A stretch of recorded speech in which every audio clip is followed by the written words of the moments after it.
Hey everyone, so today I have a lesson for you all about guitar strumming, and hopefully by the end of this it's not just that you'll learn some techniques that I use to play guitar, but you'll be able to actually listen to some songs and hopefully be able to pick out the strumming patterns as well from those songs. Now, if you've seen any of my lessons before, you know that I like to try and hopefully break down guitar playing to as easy as a method as possible, but also to help you to use your ears to actually develop that skill of listening to songs and be able to pick up songs just on your own. So that's the goal for today. It is definitely easier said than done. It's going to take some time to work on that craft, to develop it, and be able to have that ability to just sit down and listen and play songs through. But if you stick with me through this lesson and actually work on the things that I'm going to teach you today, then it's going to help you get towards that goal of just being able to sit and listen and figure things out just with your ears. So you may have noticed I don't have my guitar on right now, and that's because where I like to start with guitar strumming is actually understanding some musical principles before we even get into strumming basics. And those three principles are musical rhythm, time signatures, and tempo.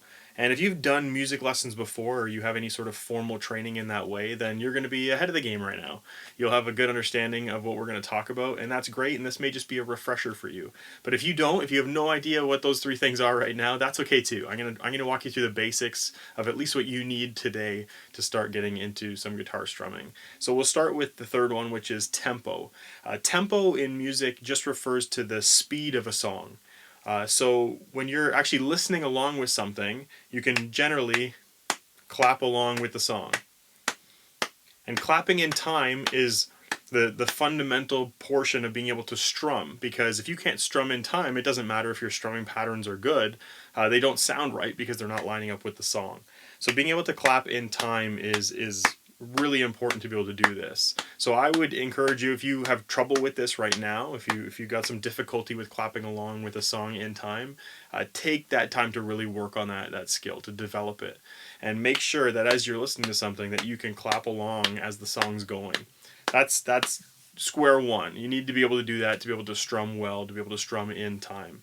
So as you're listening again, just try and clap your hands together, keep yourself in time. Once you've got a good handle on that, then you're ready to move into the next steps with strumming on the guitar. Second thing I want to talk about is time signatures. Now, time signatures, you'll find them on sheet music, which is the traditional way that you see music, the formal way of writing music. And for anyone who's done like piano lessons or any lessons in more formal setting, then you would know what this is. But it's what you typically see if you're hearing about music. It's that form where you see a bunch of little lines and all the notes are written on the staff. And that's just the way that music was written down to be able to communicate that with someone else who was going to play it later on. But there's a few things that we can take from this, or that most people who play music understand, that's going to help us out today. And one of them is time signatures, and that's where you see one number with a line and then another number on the bottom. And what this is telling us is a few different things as far as what we need to know. We're really primarily going to focus just on the top number, but I will tell you what the bottom number means.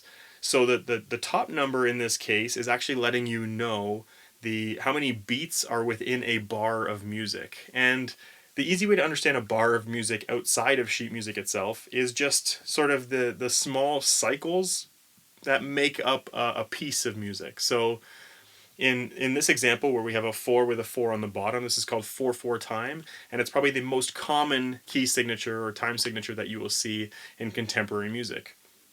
What this means is the song itself is in time with 1, 2, 3, 4, 1, 2, 3, 4.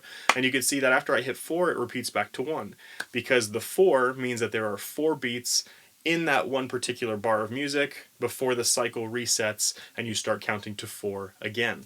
Now, the bottom number, again, just for reference, we won't need as much today, but just so you know, the bottom number is actually telling you what a specific note type represents in this setting. So in 4/4 time, the bottom 4 actually means that a quarter note is equal to 1 beat. Again, it's good to know. I always encourage you to learn as much as you can about music theory, but for today's purposes, we're just going to be focusing on the top number.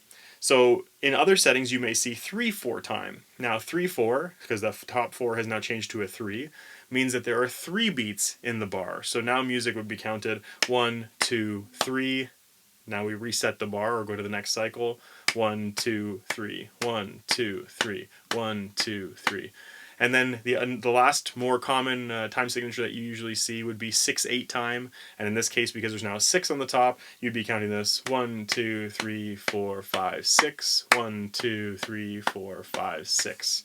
And the reason that this is important for us when we're playing guitar, when we're strumming, is because we need to know when these cycles reset. Generally in music or in contemporary music, these are actually distinguished by having a new chord happen at those times. So for the 1 of every bar, you may have a chord change. It's pretty typical to see this. So you'd have 1, which would be a chord, let's say a G chord. 2, 3, 4. 1 is now a chord change, so it could be, let's say, a C chord. And you'll see that happen in music a lot. So as we're trying to figure out some music later, you'll notice that chord changes will often dictate a new bar. So we got 4/4, 1, 2, 3, 4. We've got 3/4, 1, 2, 3, 1, 2, 3, and we've got 6/8, which is 1, 2, 3, 4, 5, 6. Now, when we're trying to figure out songs and figuring out the strumming patterns of songs, again, this is going to be helpful for determining what those cycle lengths are before the cycle starts over. The last of our 3 things that we want to look at is musical rhythm, and in some ways you could call this accenting as well. And what that means is just where within the bar, so 4, 3, 6, whatever we're counting for that bar of that song, you have different stressed notes or different pronounced beats within the bar. And what I mean by that is, in some cases you'll see, we'll use 4/4 as an example again because this is our most common. You may have a stressed first note or first beat, and then the rest of the bar is actually just a lower dynamic volume. So usually with an accent, what you'll have is a higher dynamic or a louder sound for certain beats within the bar, and then the rest of them will be quieter. So here's your example of that. If we have just the 1 in a bar is our accented beat, then you'd have 1, 2, 3, 4, 1, 2, 3, 4, 1, 2, 3, 4, 1, 2, 3, 4. This comes often in music, you'll hear that, and it'll actually allow you to pick up easily what your time signature is, because you'll hear that stressed 1 note and say, okay, that's my 1, because it stands out above the rest of the actual beats within the bar. You can also have different or 2 different accented notes within a bar. So for example, if we are looking at, let's say Coldplay's Yellow, right? Look at the stars, look how they shine for you. We're in 4/4 time, but we can also hear that we've got this 1, look at the stars, look how they shine for you. It almost sounds like there's a stronger emphasis on the 1 and the 3 of each bar, and that's because it is. Usually if you listen to drums in a song, this is a helpful indicator as well. And in that particular song, you'll notice that the 1 is your kick drum and the 3 is your snare drum. So these are 2 of the more notable elements of a drum kit, and they're what really stand out when you're listening to drums themselves. But in our case, if we're just listening for the louder beats within a bar, then you'll notice in that song you'd have the 1, 2, 3, 4. The 1 and the 3 are going to be accented. That's going to help us actually distinguish rhythm in a song. That's what makes one song sound a little different than another song, even though they're within the same time signature, and even though they may be the same tempo. Another accented pairing that you may see is actually on the 2 and the 4 in 4/4 time. So if you take a song like Queen's We Will Rock You, you've got that, right? Dun, dun, dun. Right? So you've got this kick drum in that case is actually taking your lower dynamic place, and then you've got the clapping happening on the 2 and the 4. So it's actually reversed from our last example. So you've got this, we will rock you, 2, 3, 4, 1, 2, 3, 4, and you've got that reverse accented feature there. So that's actually going to help you beyond just identifying what the cycle length or our time signature is, beyond identifying what the tempo or the actual speed of the song. Our accents within the bars are going to help us to actually establish a rhythm that sounds like that particular song. So what I would encourage you to do, if this is something that's maybe a bit confusing or a struggle to you at this point in time, is really sit down with some songs that you're familiar with. Try and understand at first, by listening to it, just how fast the song is moving. Then your second thing to do is try and break up what our actual count is or what our time signature is. So almost listen for chord changes, listen for something that sounds like that cycle is resetting. And usually, if you're having some difficulty with that, when you switch from one part of a song to the next part of the song, let's say we enter a chorus of a song, generally, it's much easier at that point to pick out when the chord change happens into a chorus. That's going to be the one, and you can start counting from there. And then you'll see where it seems to line up when you're counting. If you start counting 1, 2, 3, 4, and there's a chord change in a weird spot, and it doesn't seem to be, you don't seem to be getting those accents or that count in a way that works with a 4 count, then you have to try a 3 or a 6 and be able to actually establish what the key signature is at that point in time. And then lastly, if you haven't done it already to figure out the key signature, then listen for accents to establish your foundation of the actual rhythm of that song. So, I know it's a lot of information so far.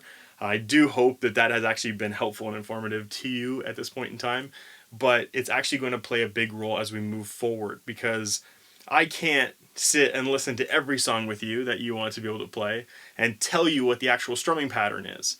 However, what I can do is teach you how I get there, so that as you listen to songs, you can start to break down these individual pieces. And over time, you're not even going to be processing, oh, I'm trying to figure out what the time signature is, I'm trying to figure out what the strumming pattern is. These things will just start to click in your head as you listen to them, and you'll be able to play strumming patterns by 1 or 2 listens through a song.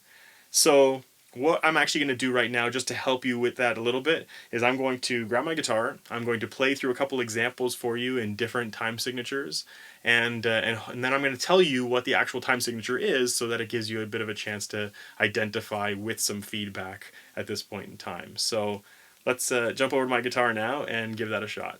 Okay, so here's our first example. So let's try and figure out tempo, time signature, and then accents if you really want to challenge yourself.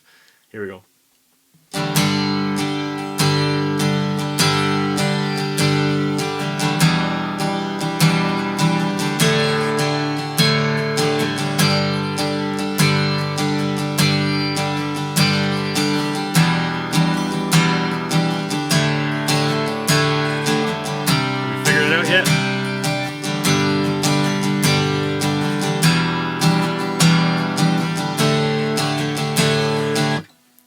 Okay, so this song, in what time signature?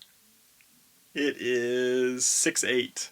6/8. So you'll notice that it counts in cycles of 6s, or it has bars of 6 beats. So I'm going to count this for you, and I'm also going to stress the accented notes, and then I'm going to stop, and you can just listen to it and hear if you can hear that. Here we go. 1, 2, 3, 4, 5, 6. 1, 2, 3, 4, 5, 6. 1, 2, 3, 4, 5, 6. 1, 2, 3, 4, 5, 6. 1, 2, 3, 4, 5, 6. 1, 2. You'll notice chord changes here. 1, 2, 3, 4, 5, 6. 1, 2, 3, 4, 5, 6. Now let's look at the accents, okay? 1, 2, 4, 5, 6. 1, 2, 4, 5, 6. 1, 2, 4, 5, 6. 1, 2, 4, 5, 6. 1, 2, 4, 5, 6. 1, 2, 4, 5, 6. Okay, so we've got accents on the 1 and the 4, and we've also got it in 6/8 time. So again, like I said before, you notice a lot of those chord changes are happening on the 1 of the bar or of that cycle. So that's how you know when you're counting in 6 that you've got the right spot, because you can hear those chord changes happening and it lines up with the song. You can also hear that it's got that 1, 2, 3, 4, 5, 6. 1, 2, 3, 4, 5, 6, and that flow works with that accent on the 1 and the 4, and that's what's going to help as you're strumming, as you're learning patterns, to know where you want to accent the certain portions of the bar of the cycle to make sure that you're getting that rhythm locked in for what the song sounds like. Okay, so that's our example 1. Let's move on to our next example. Okay, here's our second example. Time signature accents. Let's try and figure it out.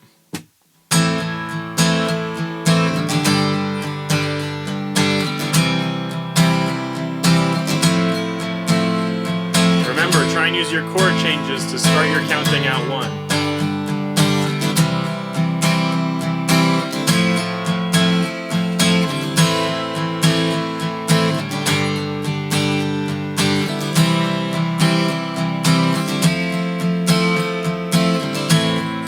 Figured it out?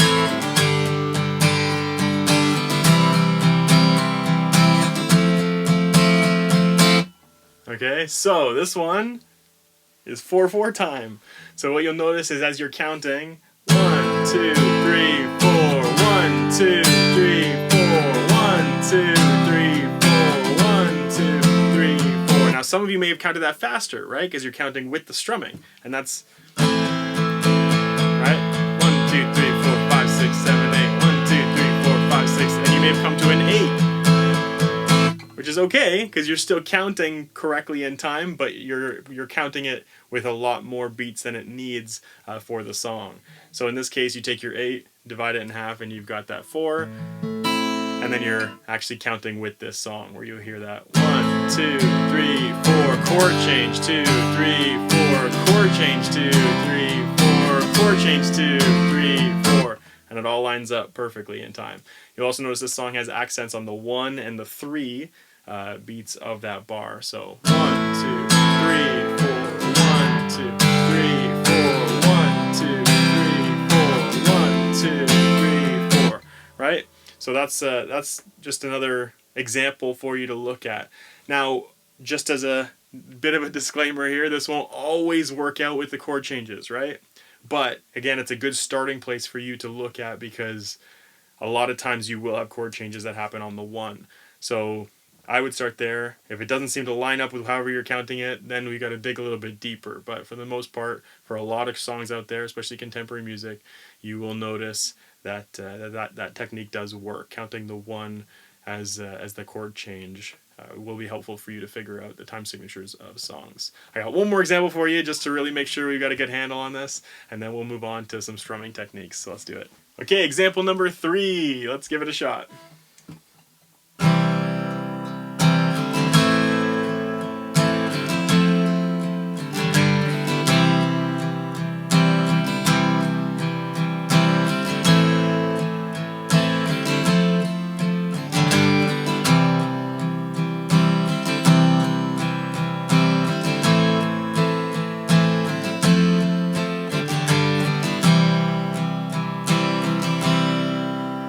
Figure it out. This song is actually in 3/4, and I know if you've done process of elimination, I give you 3 examples: 4/4, 3/4, and 6/8. So this is the last one left. But in this case, it also has a bit of a faster chord change that takes place within a bar. So there's actually 2 chords in one bar or within one cycle of counting. So I threw that in there as a bit of a curveball. Hopefully it didn't throw you off. But if we count this out loud, it goes like this.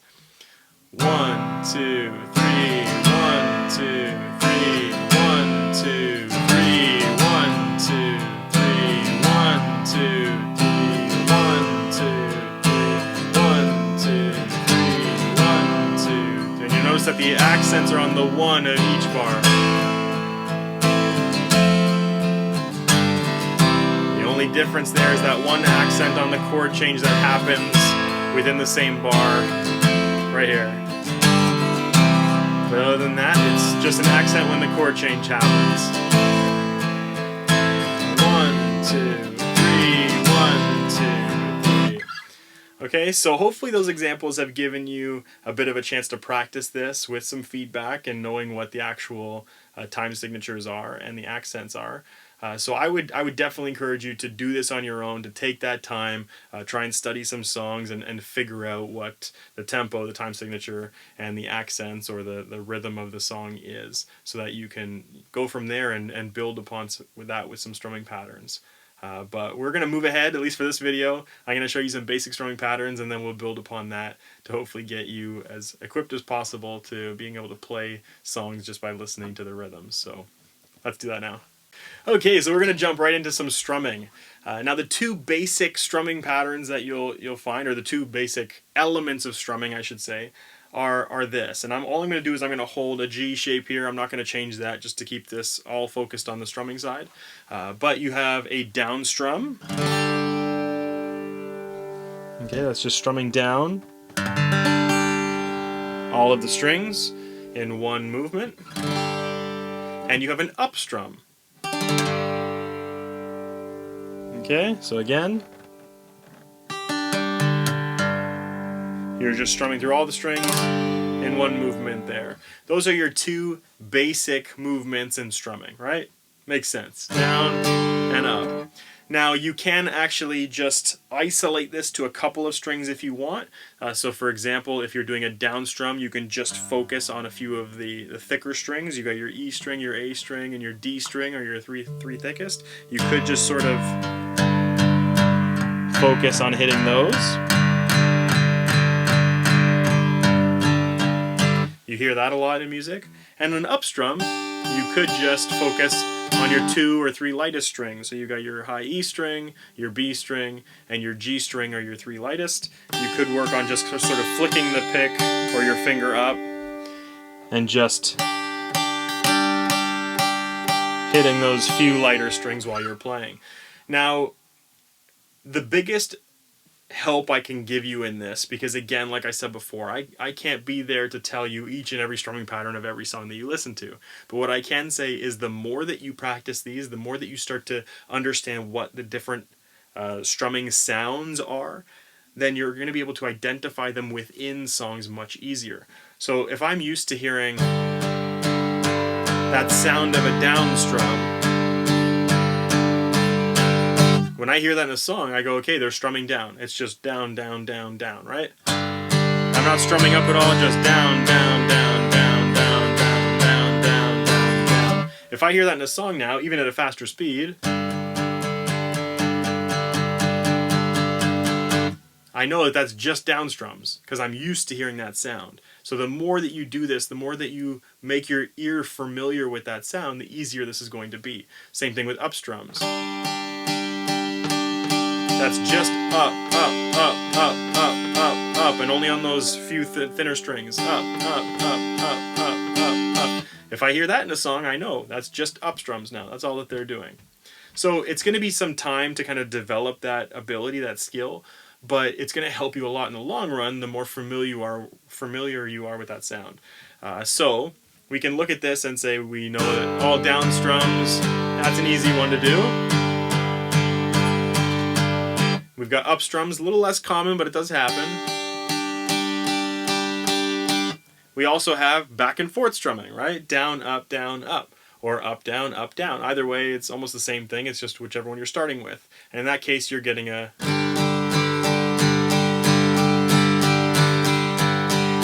That's just across all the strings. So when I hear that in a song now, I know how to do that. I know how to make that sound. And again, that could be faster.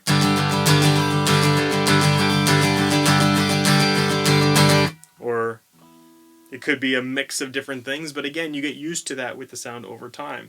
And what you'll notice is you can play this, and most people, when you're first starting to get the hang of strumming, you've got almost one dynamic volume, right? You've got that.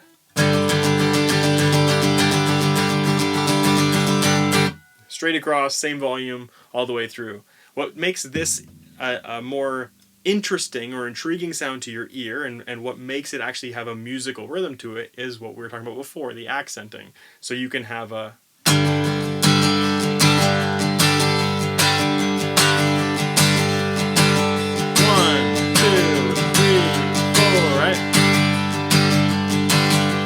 this case, it would be 1, 2, 3, 4, 1, 2, 3, 4, 1, 2, 3, 4, and I'm accenting the 1 and the 3 as I'm strumming. But what that does is it changes the dynamics between the strums. So I'm just doing a heavy down strum on my 1 and my 3 within the bar to give some more interesting sound to that strumming. So even though it's still just up and down strums, if you accent certain strums, like again the 1 and the 3,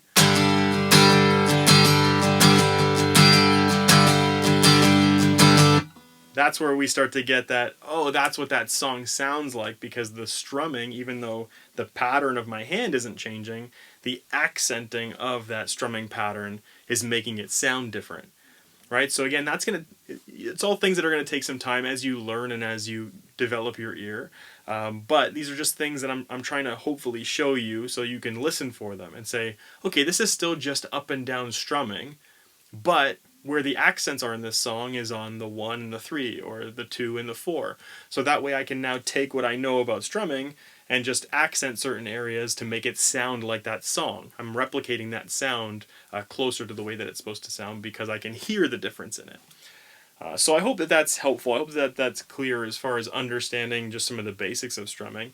Now you have other patterns that, you could really do any kind of pattern you want. You can have a down, down, up, right?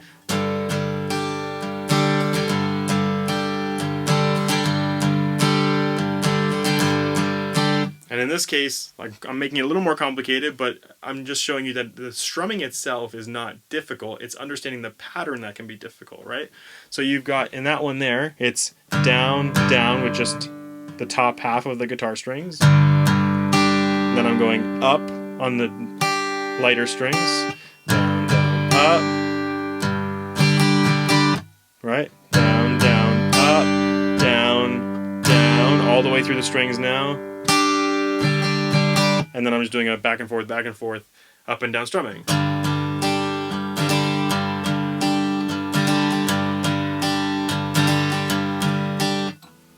So you really only have a combination between up and down strums. It's just figuring out where they go in the rhythm of the song and accenting the right places that make each song sound individual, that make each song stand apart from the other one. So again, I know if you had come to this video and you're hoping that I could just give you the magical recipe to automatically identify any sound that you hear and replicate on the guitar, I'm sorry, because it's not as easy as just here's what it is, now you figured it out. It does take some time. But if you do develop your ear, if you train your ear to hear this, it almost does work like that, where you listen to a song and now you can identify what they're doing to be able to play it back. I will show you just a couple other small techniques here that I've found helpful over the years in actually playing and adding some texture to what you're doing. But these will probably come as techniques that you'll develop and add into your playing over time. So one of them is called palm muting. It's a fairly common technique on electric and acoustic guitar, but you will hear it often enough that I think it's good to mention. So in this case, you're taking this portion of the side of your hand. It's, there's some extra kind of skin and usually some tissue there that will make it a bit softer. And then what you're doing is you're taking that, you've got the actual bridge of your guitar, which is this whole portion. The saddle is the piece that the strings lay across, right? So you've got bridge pins, and then you've got saddle that the strings go over top. Now the saddle itself, if you lay that portion of your hand just over top of the saddle as much as possible, what you'll notice is as you strum, you've got this almost half muted sound to the guitar. And you've probably heard this sound before.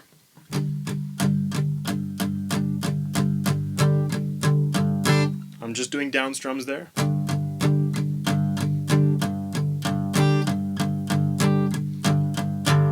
And then as you develop this technique, you can start lifting your hand at certain portions to, again, create a rhythm, or where you're accenting certain portions of the strumming. So,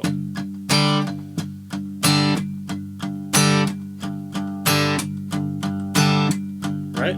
So all I'm doing is that for that last strum in the cycle, I'm just lifting my hand off of the bridge and strumming it like normal. All down strums.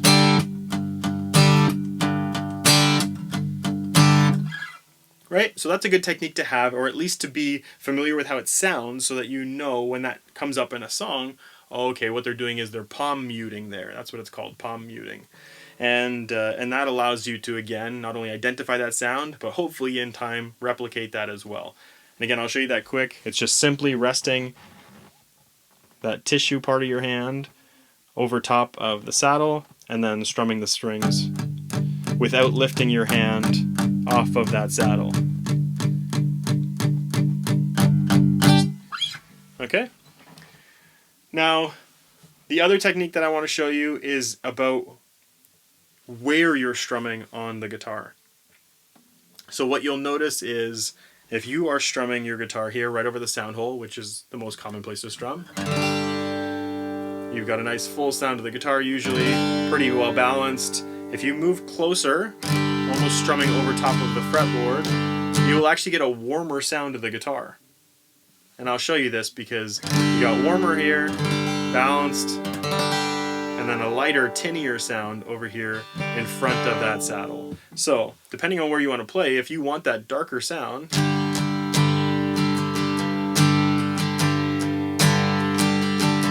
right? And as I move across the guitar,